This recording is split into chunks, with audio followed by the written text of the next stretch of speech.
Naomi sat quietly at the edge of the long dining table, her fingers tracing the rim of her glass. The room was warm and elegant, filled with the soft clinking of cutlery and the scent of roasted chicken and wine. Clare, her older sister, sat at the head of the table, smiling with the calm confidence that always made Naomi feel small. It had been years since Naomi last saw her family, and tonight's dinner was supposed to be a reunion. But underneath the polite smiles, everyone could feel the cold tension in the air. Their parents sat stiffly beside Ethan, Clare's husband, who avoided Naomi's eyes. The conversation drifted awkwardly from work to travel to family updates. Clare spoke about her company's success, her recent award, and how hard work and discipline always paid off. Naomi nodded politely, swallowing her pride. She had come here hoping to make peace, to show she was no longer the reckless sister everyone used to pity. But then Clare turned to her with a sharp smile. "So Naomi," she said, her tone sweet but edged with venom, "how's life these days? I heard your business didn't quite work out, and your marriage too. Such a shame." The room went still. Their mother looked down at her plate, pretending not to hear. Their father cleared his throat softly, as if to change the subject, but Clare didn't stop. "I guess not everyone is meant for stability," she added lightly. "Some of us are just better at handling life's responsibilities." Naomi felt her heart pound. Her jaw tightened, but she forced a small smile. "You're right, Clare," she said quietly. "Not everyone's life turns out perfect." Clare chuckled, sipping her wine. "Well, at least you tried." That was it. Naomi's composure cracked. Her eyes glistened, but her voice stayed calm. "You have no idea what your perfect life cost me." The table froze. Ethan's hand trembled slightly as he set down his glass. Clare's smile faded, confusion flickering in her eyes. "What's that supposed to mean?" she asked. Naomi looked straight at her. "Ask yourself, Clare. You know exactly what I mean." For a moment, no one breathed. The air grew heavy, almost electric. Then Clare suddenly stood up, her face red with anger. Before anyone could move, she slapped Naomi hard across the face. The sound echoed through the room. "Get out," Clare shouted. "You have 5 minutes to leave my house." Naomi didn't move. She stood there, her cheek burning, her eyes locked on her sister. The silence stretched unbearably. Then, in a soft, steady voice, Naomi said the words that froze everyone at the table.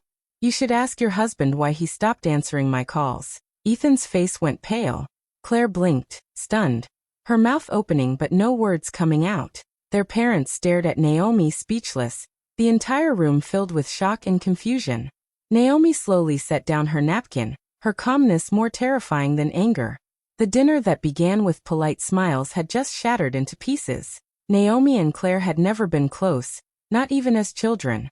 From the beginning, everyone in the family saw Clare as the perfect one. Polite, brilliant, always knowing the right thing to say. She was the golden child who made her parents proud. Naomi, on the other hand, was different. She spoke her mind, questioned rules, and hated pretending. Their mother often sighed and said, "Why can't you be more like your sister?" Growing up in the same house, the sisters couldn't have felt more distant. Clare wore clean dresses, got straight A's, and smiled sweetly at guests. Naomi climbed trees, came home late, and never hid how much she hated being compared. When Clare was praised for her grace, Naomi was scolded for her attitude. Their father tried to stay neutral, but his silence often felt like agreement. By the time Naomi turned 18, she couldn't take it anymore. She packed her things one night and left home without saying goodbye. Their mother called it rebellion. But to Naomi it was survival, her only way to breathe. The years that followed were hard. Naomi struggled to find her place in the world. She fell in love too quickly, married the wrong man, and thought love could fix everything. But it didn't. Her husband turned cruel, the money ran out, and soon she was left with nothing but her pride and a few broken dreams. Still, she didn't go back home. She didn't want pity, especially not from Clare. Meanwhile, Clare's life looked perfect from the outside. She had married Ethan, a kind, charming man from a wealthy family. They had a beautiful house, good jobs, and loving parents who admired their success. Whenever their mother spoke of Clare, her eyes would shine. "Your sister really made it," she would say proudly, never mentioning Naomi. Years passed before Naomi decided to return. The invitation had come through their mother, who said Clare wanted to reconnect and heal old wounds. Naomi hesitated at first. She knew Clare well. Nothing about her was simple. But something in Naomi had changed over the years. She was tired of running, tired of pretending the past didn't exist. She needed answers, and more importantly, she needed the truth to come out. So she agreed to come. From the moment she stepped into Clare's house, Naomi felt the same old chill in the air. That polite coldness dressed up as warmth. The table was beautifully set, the candles flickered softly, and everyone smiled as if nothing had ever happened. But Naomi could see it in their eyes, her parents' unease, Ethan's quiet discomfort, and Clare's tight, controlling smile. The dinner began with small talk. Clare spoke about her company, her travels, her plans for the future. Naomi nodded politely, answering when spoken to, but her eyes often drifted toward Ethan. There was something in his expression, guilt, maybe? Or fear. Every time Naomi spoke, he shifted slightly in his chair or looked down at his plate. Clare noticed too. For a second, her perfect composure cracked. Their parents tried to keep the peace, asking about Naomi's health and her plans now that she was back. But even their questions sounded rehearsed. The truth was no one knew what to say. Years of silence and secrets hung between them like smoke. Naomi could feel her heart beating faster as the night went on. She hadn't come just to eat dinner or exchange fake smiles. She had come because she'd learned something. Something that had burned in her chest for months. A secret buried deep under years of lies. And tonight, she wasn't leaving without saying it. Every word, every look across the table, every forced laugh was like a crack forming in a wall that had been built for years. Clare thought she could control the evening, just like she always had controlled everything. But Naomi was different now, stronger, calmer, and no longer afraid of her sister's power. When Clare teased her about her failed marriage and lack of money, Naomi saw it clearly. The same old arrogance, the same need to be superior. But beneath it, she also saw fear. Clare wasn't as confident as she wanted everyone to believe. The mention of Naomi's name, the sound of her voice, seemed to shake something in her. And Ethan's eyes, those nervous, guilty eyes, told Naomi she was right to come back. This dinner wasn't just about family or forgiveness. It was about truth. The kind of truth that could destroy everything Clare had built. Naomi had spent years living in pain because of one betrayal, one act that had changed her life forever. And now, after all the silence and pretending, she was finally ready to face it. Her return wasn't an accident. It was destiny. And tonight, the truth would finally come to light. After the slap, Naomi didn't move. Her cheek burned, but her eyes stayed cold and steady. Everyone expected her to storm out, but she didn't. She took a slow breath and said calmly, "I'm not leaving until you hear the truth." Clare blinked, still shaking with anger. "What truth?" she spat.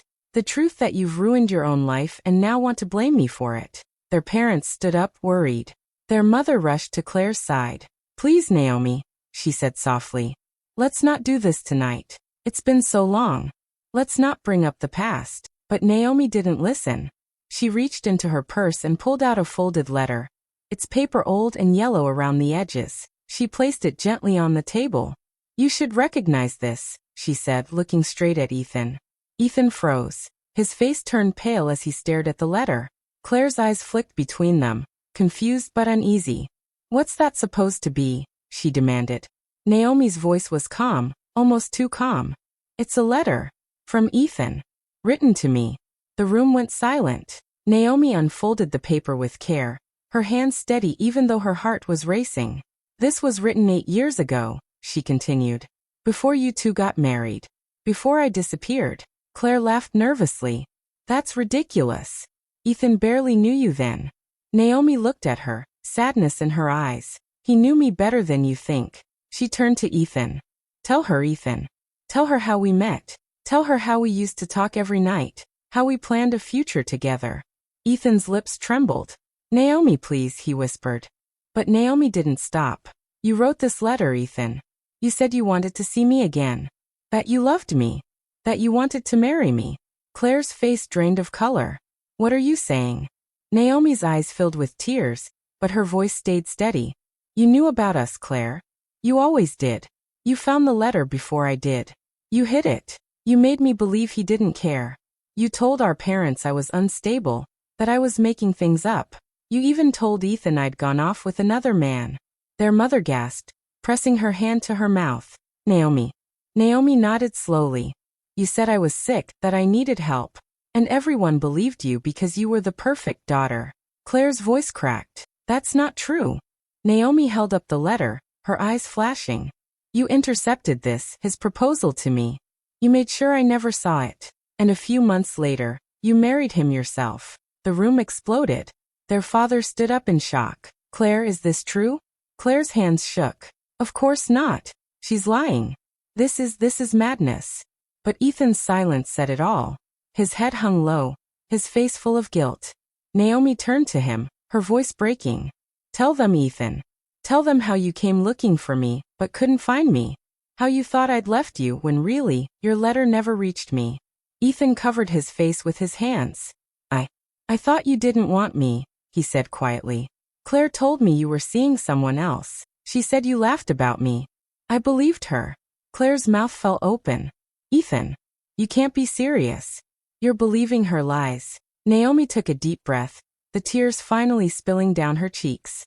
Do you know what that lie cost me, Claire? I lost everything. My love, my family, my name. You destroyed me so you could have what you wanted. Their mother sat down heavily, tears in her eyes. Oh, Claire. But Claire only grew angrier. You're twisting everything. You were unstable, Naomi. You were jealous. You always were. Naomi laughed bitterly. Jealous? You had everything, and still, you wanted what little I had. You wanted to win no matter the cost. Ethan finally stood, his eyes red. Claire, he said softly. Is it true? Did you hide my letter? She stared at him, unable to answer. The silence that followed was unbearable. The only sound was the soft hum of the chandelier above them. Naomi slowly folded the letter and placed it back on the table. I didn't come here for revenge, she said quietly. I just wanted the truth to be heard, after all these years. Her voice trembled, but her heart felt lighter. The truth was finally out, and nothing could ever silence it again. Claire's eyes were wide with panic, but she quickly forced a cold smile. You're lying, she said, her voice trembling. You've always been dramatic, Naomi. You twist everything to make yourself look like a victim. You were obsessed with Ethan, and when he didn't want you, you lost control. Naomi blinked in disbelief. Obsessed? She repeated softly. That's what you've been telling everyone all these years. Claire folded her arms. You were unstable, Naomi. Everyone knows it. You made up stories, you acted out, you couldn't handle rejection. That's why you left. You couldn't face reality. Naomi stood up slowly. Her hands were shaking, but her voice was steady. You want to talk about reality? She reached into her bag again, and placed a small stack of papers and photos on the table. Here's reality. Claire frowned. What's that supposed to be? Naomi picked up the first paper, a hospital record. This, she said, is a record from a private clinic. It says I was admitted for mental instability, depression and delusional thinking. It's signed by a doctor you paid, Claire. You arranged it, didn't you? Their mother gasped. Naomi, that can't be true. Naomi turned to her. It is true, Mother. You remember when you came to visit me and the nurses wouldn't let you in? You told everyone I was too sick to talk. But I wasn't sick. I was locked away because of her. She pointed at Claire. She made everyone believe I'd lost my mind. Claire slammed her hand on the table. That's ridiculous. You were falling apart, Naomi. You were calling Ethan every day, crying, begging him not to marry me. You needed help. Naomi shook her head slowly. No. I called once. And you answered. You told me he didn't want to speak to me again. You told me to move on. And then you had me committed the next week. Ethan stood up, looking like he could barely breathe. Claire, tell me that's not true, he said weakly. Claire turned toward him, her face breaking. Ethan, I did it for you. She was unstable. She was going to ruin your reputation. I was protecting you, protecting us. Naomi laughed bitterly. Protecting him? Or protecting yourself? Their father, who had been silent until now, finally spoke. His voice was low, full of pain. Claire, did you really do that? Did you send your sister to a hospital just to get her out of the way? Claire's lips trembled. You don't understand. But their mother cut in sharply. Don't accuse her. Claire has always been responsible. Naomi caused problems for years, sneaking out, shouting at teachers, embarrassing us. You can't just blame Claire for your mistakes. Naomi turned to her mother, her eyes full of tears. You always take her side, don't you? You never believed me. Not once. I was a child, crying for help, and you called me a liar. The room was filled with shouting now. Accusations, tears, anger. Their father buried his face in his hands. We failed both of you, he muttered. We raised 2 daughters to hate each other. Ethan sat back down, his face pale and hollow. I can't believe this, he whispered. All this time I thought Naomi left me because she didn't care. I thought she wanted someone else. But it was you, Claire. You lied to both of us. Claire's eyes filled with tears. I loved you, Ethan, she cried. You were everything I ever wanted. And you loved her first. Do you know what that felt like? Watching my little sister have what I dreamed of. I couldn't stand it. Naomi stepped closer. So you destroyed me to feel better about yourself? Claire turned on her, shouting. You don't understand. You always got attention without even trying. Even when you were a mess, people noticed you. Your fire, your charm, your laughter. I worked so hard to be perfect, and still, you were the one he wanted. Naomi's eyes softened, but her voice stayed strong. You think perfection makes people love you, but it doesn't, Claire. Love isn't earned by lies or control. The room fell silent for a moment. The tension was thick enough to choke on. Naomi slowly opened another envelope and pulled out old photos. Pictures of her and Ethan together years ago, laughing in a park, standing side by side at a small cafe. She placed them on the table. These aren't fantasies, she said quietly. This was real. Claire looked down at the photos, her hands shaking. Stop it, she whispered. Just stop. Naomi's eyes filled with tears as she spoke. Because of your lies, I lost everything. My job, gone, because no one wanted to hire the unstable sister. My husband, he left me when he found out about my time in the hospital. My life shattered. You took everything, Claire. Their mother's face was wet with tears now. Oh God. Ethan buried his head in his hands. I was such a fool, he said. I should have questioned everything, but I didn't. I believed her. I thought Naomi was broken. I let her suffer alone. Naomi turned to him softly. You were young. And she was very convincing. The room was quiet again, the kind of quiet that comes after a storm. No one knew what to say. Claire sat down slowly, her confidence gone. Her shoulders slumped as she looked at the faces around her. The family she'd always tried to impress, now staring at her with disappointment and pity. I didn't mean for it to go this far, she whispered. I just wanted to be loved. I just wanted to be the one who finally got something right. Naomi looked at her for a long moment. For the first time, she saw not the perfect sister, but a broken woman hiding behind years of lies. But it was too late. The damage was done. The dining table, once a place of family gatherings, now felt like a courtroom. The truth laid bare, every secret exposed. Years of silence had turned into pain and shouting. And in the middle of it all, the 2 sisters sat across from each other. One guilty and trembling, the other wounded but free. The perfect family image had shattered completely, and there was no way to put it back together again. Naomi stood in silence, her eyes red but calm. The truth had finally come out. The room was heavy with guilt and shock. Claire sat trembling, her head down, while Ethan and their parents looked too stunned to speak. Naomi picked up her bag and turned toward the door. I think that's all I came to say, she said quietly. But then she stopped. Something in her expression changed, calm but firm, as if there was one last piece of truth left to share. She turned back slowly to face them. Actually, she said, no. There's one more thing you should all know. Claire lifted her head, exhausted. Haven't you done enough? She whispered. Naomi shook her head. No, Claire. I'm not the one who did enough. You are. She reached into her bag again and pulled out a sealed brown envelope. This is from Dad's lawyer. I found it last month. Their father looked confused. What are you talking about? Naomi walked back to the table and placed the envelope in front of him. Dad made a second will. One that was never shown to the family. He left this house to both of us, equally. Half for you, Claire. Half for me. Claire's face went white. That's not true, she said quickly. Dad gave me this house. Everyone knows that. Naomi looked at her sadly. No, he didn't. You forged the documents, Claire. You changed the papers after he died. The lawyer confirmed it. He found the original copy in his old files. Their mother gasped. Claire, tell me she's lying. But Claire didn't answer. She just stared at Naomi, her lips trembling. Naomi opened the envelope and took out a folded document. She laid it on the table. Here, she said softly. Dad's real will. Signed and stamped. Half of this house was always mine. Ethan leaned forward, reading the paper, his face pale. My God, he whispered. Naomi looked around the table, her voice steady but gentle. I'm not here for the house or for money. I don't want revenge. I just want the truth to live, even if it destroys the lies. Claire finally spoke, her voice shaking. Why now, Naomi? Why bring all this up after so many years? You could have let it go. Naomi smiled sadly. I tried. I really did. But I couldn't keep living under the shadow of your lies. You took everything from me. My name, my love, my peace.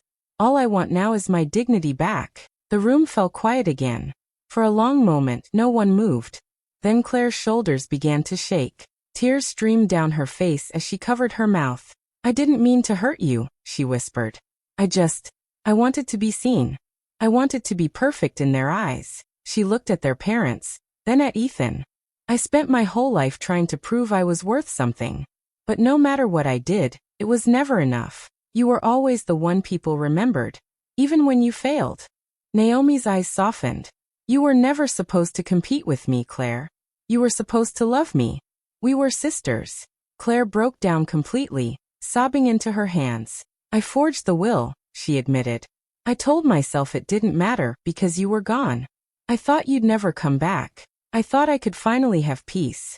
Their mother began to cry too, whispering prayers under her breath. Their father sat back, looking broken, guilt written across his face. He had never realized how deeply his favoritism had cut both daughters. Ethan stood up quietly. His face was pale, his eyes filled with regret. I can't stay here, he said softly. He looked at Naomi. I'm sorry for everything. I should have seen the truth long ago. Naomi gave a small nod. We all should have, she replied. Ethan turned to Claire. She tried to reach for him, but he stepped back. I don't even know who you are anymore, he said, his voice shaking. Then he walked out of the room, leaving silence behind him. Claire looked lost, like the world she had built around herself was crumbling piece by piece. Her mother tried to comfort her, but Claire gently pushed her away. Don't, she whispered. I don't deserve it. Naomi stood there quietly, her eyes full of both pain and peace. She picked up her bag again, her voice soft but strong. I'm not here to destroy you, Claire. I just wanted you to know that lies never last forever. The truth always finds a way. Claire looked up at her sister with tear-streaked cheeks. What will you do now? She asked weakly. Naomi looked around the house, the grand dining room, the perfect furniture, the place that had once made her feel small. Then she met Claire's eyes. I'll live, she said simply. That's something I forgot how to do for a long time. She walked toward the door. No one stopped her. Behind her, the room remained silent, a broken family sitting among the ruins of their secrets. Naomi stepped outside into the night air, taking a deep breath. The weight of years lifted from her chest. Inside, the light still glowed, but the warmth was gone. The perfect life Claire had built had finally fallen apart, not because Naomi wanted revenge, but because truth had finally spoken. And for the first time in years, Naomi felt free. Days later, Naomi sat at a small cafe near the park, waiting. The air was calm, filled with the quiet hum of people talking and birds singing nearby. She sipped her tea slowly, her thoughts clear for the first time in years. Then Ethan walked in. He looked tired, older somehow, but when he saw her he managed a small, sad smile. Naomi didn't smile back, but she nodded for him to sit. Thank you for coming, he said softly. Naomi looked at him carefully. You said you wanted to talk. So talk. He sighed deeply. I don't even know where to begin. I'm sorry, Naomi, for believing lies, for walking away from you, for letting Claire control everything. I was weak, and you paid the price for it. Naomi listened quietly, her hands folded around her cup. There was no anger left in her, just a deep tiredness. You were young, Ethan, she said gently. And she was clever. She knew how to make people believe her. Ethan nodded, guilt heavy in his eyes. I wish I could take it back. I wish things had been different. Naomi smiled faintly, shaking her head. No, Ethan. Don't wish for the past. We can't fix what's broken. All we can do is move forward. He looked at her hopefully. Maybe we could start again? As friends or something more. I still care about you, Naomi. I never stopped. Naomi's smile faded. She looked out the window for a moment, watching a little girl laughing as she chased pigeons. Then she turned back to him. I care about you too, Ethan, she said softly. But I've learned something important. Peace is better than old love. I'm not that girl anymore, and I don't want to go back. Ethan nodded slowly, understanding. You deserve peace, he said quietly. She reached across the table and touched his hand. We both do, she said with a kind smile. They talked a little longer, not about the past but about the future. Simple things, honest things. When they said goodbye, it was gentle, final, and free of pain. After that meeting, Naomi never looked back. Claire's life, however, fell apart. The forged documents were exposed, and the truth about the will came out in court. She lost the house, her business suffered, and her perfect image was gone. Reporters wrote stories about the scandal, and people she once called friends began to avoid her. Her parents were heartbroken, but for the first time, they saw everything clearly. Their mother, who had always defended Clare, cried for days. We made her this way, she admitted to Naomi one afternoon. We pushed her to be perfect, and we made you feel like you were never enough. Naomi only nodded. The past is done, she said kindly. But maybe we can all learn from it. Her father, who had stayed silent for most of his life, looked at her with pride and sadness. You turned out stronger than any of us imagined, he said softly. I'm sorry it took so long for us to see it. Naomi smiled, her heart finally at peace. With her rightful share of the inheritance, Naomi didn't buy a new car or a big house. Instead, she opened a small counseling center for women, a quiet place for those who had been hurt by lies, betrayal, or manipulation. She called it the healing room. There, she helped women who had been broken by their families or by love, women who felt lost and unwanted, just as she once had. Every story she heard reminded her how far she'd come. One afternoon, as she walked through the quiet hallways of her center, Naomi stopped by the mirror. The woman staring back wasn't the same fragile girl who had once been silenced by pain. She was strong, calm, and free. For the first time, Naomi understood. She didn't need revenge, and she didn't need anyone's approval. She had reclaimed her story. And that, more than anything, was her victory. Naomi walked slowly through the old house, her footsteps echoing in the empty rooms. Movers were carrying out the last boxes, their voices low, respectful. The house that had once felt cold and tense now stood quiet and hollow, stripped of all its noise and pride. She stopped at the dining room doorway and looked inside. The long table was gone. The polished floor shone in the afternoon light. It was hard to believe that this was the same place where everything had fallen apart, where harsh words, anger, and years of hidden pain had been set free. Naomi took a deep breath. The air smelled of dust and old memories. For a moment, she saw it all again. Claire's furious face, her parents' shocked silence, Ethan's pale expression. But instead of pain, Naomi felt something lighter now. Something like peace. She smiled faintly and whispered, I forgive you, Clare. Her voice trembled a little, but the words felt right, honest and final. Forgiveness didn't mean forgetting, it meant letting go. And in that quiet room, Naomi finally let everything go. She walked to the window, where soft sunlight poured in, warm against her skin. She closed her eyes and breathed deeply, as if taking in a new beginning. A soft breeze moved through the open door, carrying away the last bit of heaviness from the house. And in that stillness, her heart spoke the truth she had learned. Sometimes the truth doesn't set everyone free, she thought, but it sets you free, and that's enough. Naomi turned and walked out of the house. As she stepped into the sunlight, her face glowed with quiet strength. The past was behind her, and for the first time, she wasn't running from it. She was walking beyond it. The door closed gently behind her, and the screen faded to gold. Naomi was free. Ibastis. Two Hearts, thanks so much for watching till the end. Don't forget to like, drop a comment, and hit that subscribe button for more amazing stories. See you next time. Waving hand sparkles.